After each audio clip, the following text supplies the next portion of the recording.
Salam sukses sahabat pembelajar. Pada kesempatan ini, saya akan membahas tentang cara menentukan judul penelitian. Untuk berlangganan di channel ini, silahkan like, subscribe, dan share.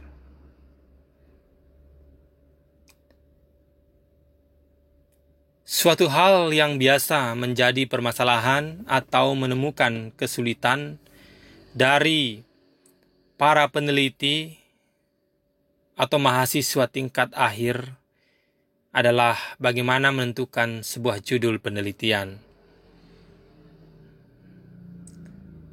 Pada saat pengajuan judul, secara pintas biasanya mengadopsi hasil skripsi orang lain tanpa memahami latar belakang masalah penelitian.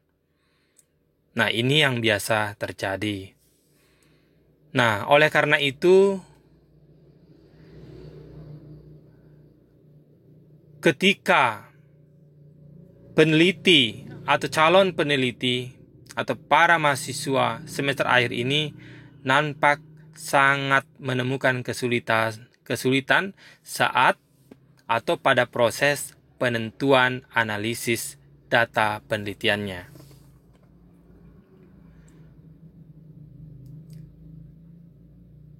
Sahabat pembelajar, pertanyaannya adalah, apakah kita perlu menentukan sebuah judul penelitian itu terlebih dahulu? Setelah itu baru kita menentukan masalah atau permasalahan daripada penelitian kita.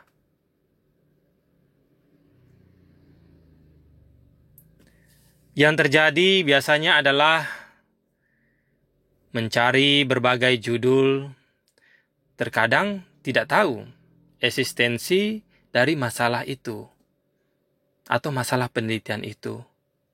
Masalah yang akan dijadikan dalam sebuah penelitian. Oleh karena itu, sahabat pembelajar, bagaimana cara menentukan judul dari penelitian kita itu supaya penelitian kita itu akan memudahkan kita dalam mengolah data nantinya ketika kita sudah melakukan sebuah penelitian. Baiklah, sahabat pembelajar, menentukan judul penelitian seorang peneliti dalam hal ini, kita sebagai peneliti merasakan adanya sesuatu yang tidak beres.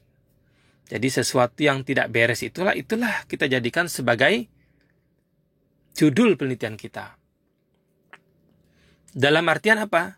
Sesuatu yang tidak beres itu dapat kita artikan adalah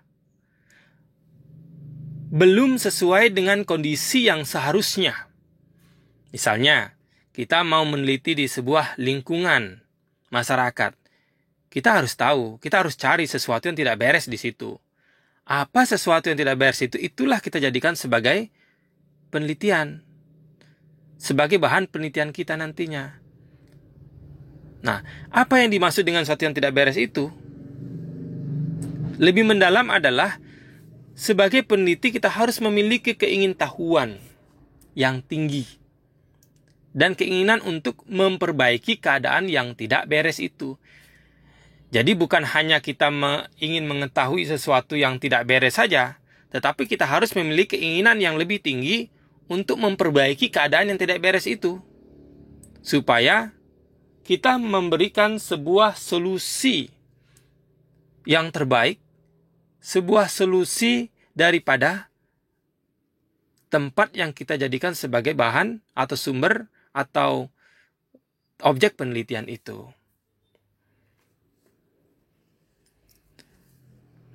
Sahabat pembelajar, yang pertama yang perlu kita ketahui adalah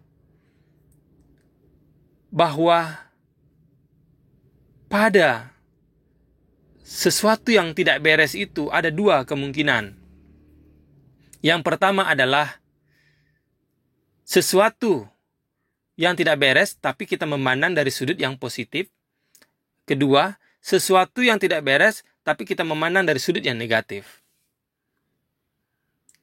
Nah, bagaimana dengan kalau misalnya kita memandang hal yang tidak beres itu dari sesuatu hal yang dari sudut pandang yang negatif. Contoh, saya berikan contoh bahwa misalnya selama saya kuliah, belum atau tidak pernah saya temui bahwa seorang mahasiswa itu di kampus karena saking gemarnya membaca, maka mereka berjalan sambil membaca buku. Itu tidak pernah saya dapatkan. Itu kalau kita memandang dari sudut hal yang negatif. Sudut pandang negatif.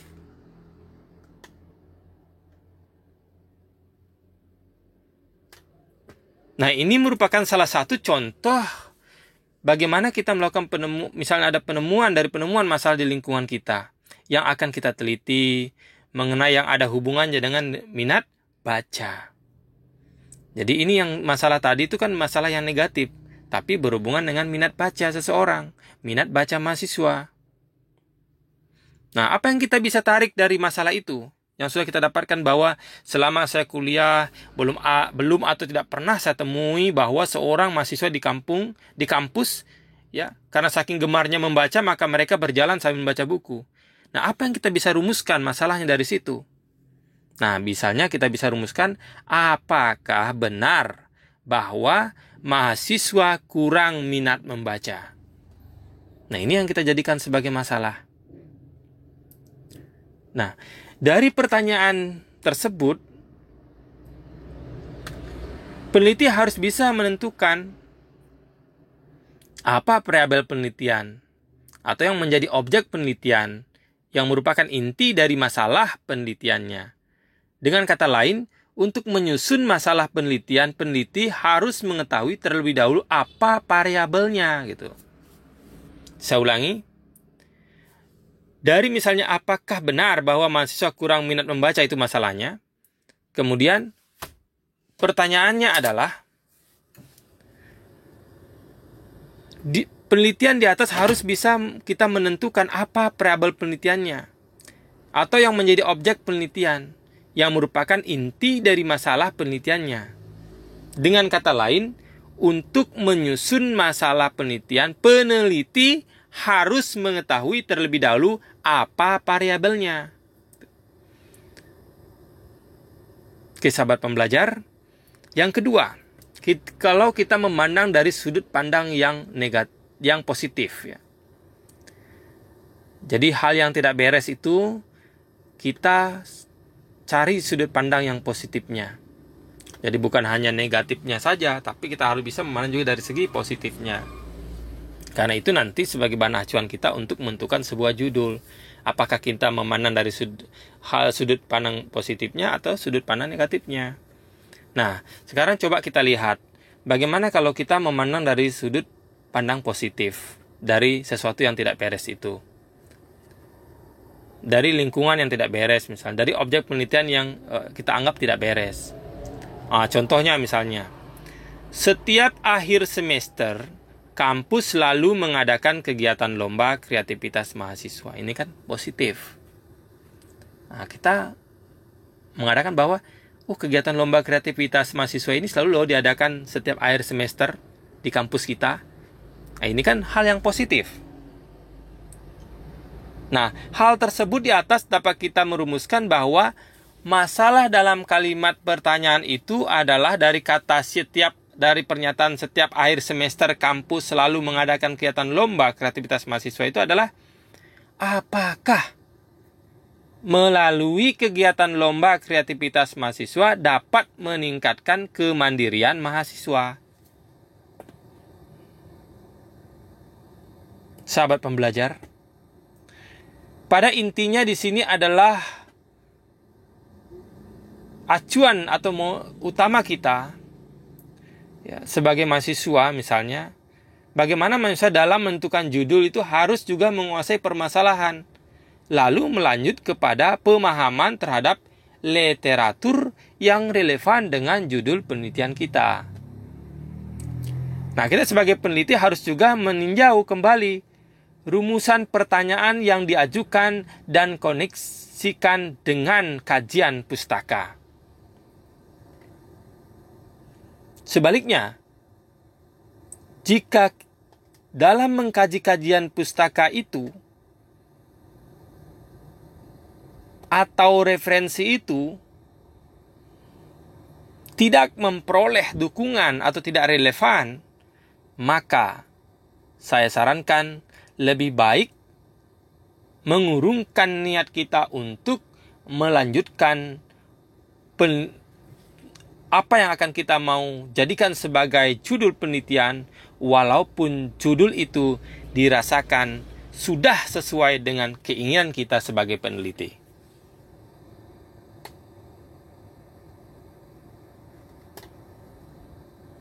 Nah, sahabat pembelajar, saya ulangi lagi bahwa dalam menentukan sebuah judul penelitian, yang pertama sangat-sangat simpel, yaitu bagaimana kita menentukan dulu sesuatu yang tidak beres dari objek penelitian kita itu. Kita harus tahu. Dan cara memandangnya kita bisa dua cara, yaitu dari cara yang positif dan dari cara yang negatif. Nah, selanjutnya, bagaimana acuan menentukan sebuah judul skripsi atau menentukan sebuah judul dari penelitian kita? Pertama-tama kita harus mengetahui dulu secara garis besar proses penelitian itu. Nah, proses penelitian pada umumnya kan melalui langkah-langkah. Misalnya, 1. Mencari permasalahan yang pantas untuk diteliti. 2. Menelaah buku-buku untuk mencari dukungan teori dengan cara membaca buku teori maupun laporan hasil penelitian. Dari hasil telaah ini, peneliti menentukan langkah-langkah untuk terus atau harus menghentikan penelitiannya. Yang ketiga, meninjau kembali rumusan serta memantapkan problematika tersebut dan dilanjutkan dengan merumuskan tujuan dari hipotesis atau hipotesa penelitian. Keempat, menyusun instrumen pengumpul data. Kelima, melaksanakan penelitian. Keenam, melakukan tabulasi pengolahan data. Kemudian yang ketujuh, mengambil kesimpulan. Dan yang kedelapan adalah menyusun laporan penelitian. Nah, setelah memahami urutan proses penelitian secara umum, kembali pada perumusan problematika dan judul penelitian. Apabila peneliti sudah merasa bahwa ia telah memiliki problematika itu penelitian, dan hal ini berarti bahwa peneliti dengan jelas sudah menguasai permasalahan penelitiannya, maka ia dapat mencari rumusan untuk judul penelitiannya itu. Nah, rumusan problematika saja memang belum cukup. Ya, belum cukup. Kenapa, sahabat pembelajar? Karena di samping itu peneliti juga harus mengetahui hal-hal lain yang berkaitan dengan penelitiannya itu, gitu. 1, apa? Berpatokan pada masalah, bukan pada judul skripsi yang ada. Jadi harus paham juga, kita tidak berpatokan pada masalah, ya, bukan pada judul skripsi yang ada. Jadi berpatokan pada masalah, bukan pada judul skripsi yang ada. Nah, walaupun judul selalu tercantum di bagian paling depan dari setiap penelitian, tetapi tidak berarti penelitian berangkat dari judul. Saya ulangi lagi, bahwa walaupun judul selalu tercantum di bagian paling depan dari setiap penelitian, tetapi tidak berarti penelitian itu berangkat dari sebuah judul. Bahkan untuk jenis penelitian kualitatif, judul penelitian dapat dibuat setelah selesai penelitian. Nah, kekeliruan yang terjadi sebagian mahasiswa selalu menentukan judul itu berasal dari judul yang sudah ada. Ya. Padahal judul bisa aja diambil dari permasalahan yang ada dalam mata kuliahnya, misal fenomena-fenomena sehari-hari di tempat kerja, ya, hasil-hasil seminar, sharing seminar. Kemudian di lingkungan di mana dia tinggal, seperti itu. Itu bisa jadikan sebagai bahan daripada penentuan judul penelitian kita. Nah, Kemudian bagaimana sih pola pikir dalam membuat sebuah judul penelitian itu supaya kita lebih mudah gitu menentukan judul itu? Biasa kan kita menentukan judul langsung menentukan judul ya. Misalnya pengaruh sumber belajar terhadap peningkatan mutu siswa misal. Itu kan langsung, jadi langsung judul, bukan kita tidak mencari masalah. Nah, terus bagaimana sih pola-pola yang benar sebenarnya? Yuk kita lihat. Nah, masalah pertama di dalam membuat sebuah judul penelitian itu adalah bagaimana kita memahami polanya. Itu mulai dari ada masalahnya. Kemudian setelah ada masalah kita temukan, baru kita mengidentifikasi masalah itu. Setelah mengidentifikasi, baru kita buatkan sebuah batasan masalah. Setelah batasan masalah ada, barulah kita menentukan judulnya. Apa yang baik untuk masalah itu. Itulah sebagai judul penelitian. Nah, jadi bagaimana dengan variabel penelitiannya? Nah, variabel penelitian yang telah dibatasi itulah yang diangkat menjadi judul penelitian. Jadi kan harus ada variabelnya, kita tahu nanti ini. Terus bagaimana caranya? Ya tentu dibatasi dulu. Setelah itu baru itu kan itu kita angkat sebagai judul penelitian kita. Baiklah sahabat pembelajar. Nah, bagaimana cara menentukan judul yang baik? Memang judul yang baik itu agak sulit mengidentifikasi karena masing-masing memiliki kelebihan, ya, kemudian kekurangan yang harus diperbaiki. Judul yang sesuai dengan permasalahan yang dirumuskan dan hasilnya bisa memberikan kontribusi yang positif bagi ilmu pengetahuan.